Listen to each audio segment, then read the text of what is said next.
عبداللہ بن مسعود رضی اللہ عنہ فرماتے ہیں کہ القرآن کتاب اللہ، قرآن اللہ رب العالمین کی کتاب ہے، اور فرمایا حبل اللہ الممدود، یہ اللہ کی لٹکائی ہوئی رسی ہے، اللہ کی لٹکائی ہوئی رسی، یہی دین ہے، یہی قرآن ہے۔ من السماء الی الارض، آسمان سے زمین پر، آسمانوں سے زمینوں پر اللہ نے ایک رسی لٹکائی ہوئی ہے، اور اس رسی کے بارے میں ہے کہ اس رسی کو واعتصموا بحبل اللہ جمیعا، تم سارے مل کر مضبوطی کے ساتھ اس رسی کو پکڑ لو، کیونکہ جنت کا ایریا آسمانوں سے شروع ہوتا ہے، اوپر جانا ہے نا جنتوں میں دوبارہ، تو اس کے لیے ضروری ہے کہ اس رسی کو، اللہ کے دین کو، اللہ کے قرآن کو مضبوطی سے تھام لو اور پھر چلے جاؤ گے۔ قرآن کریم تو اللہ کا کلام ہے، عظیم کتاب ہے،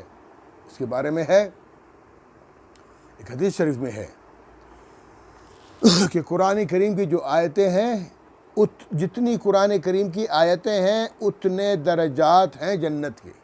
یعنی جنت کے درجات کتنے ہیں؟ جتنی قرآن کی آیتیں ہیں۔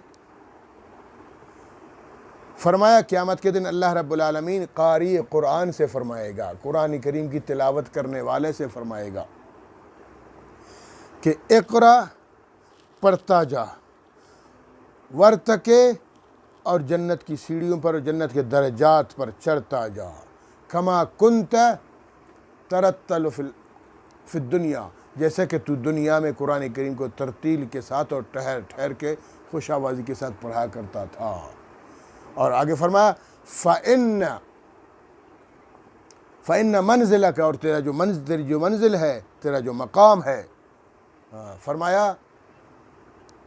کہ عند آخر آیت، آخری آیت پر، جب تو آخری آیت جو یاد ہے تجھے، جب وہ آخری آیت تو پڑھے گا اور تیرا درجہ بھی وہی ہے۔ اگر پورا قرآن کریم یاد ہے، پورا قرآن کریم پڑھتے جاؤ گے،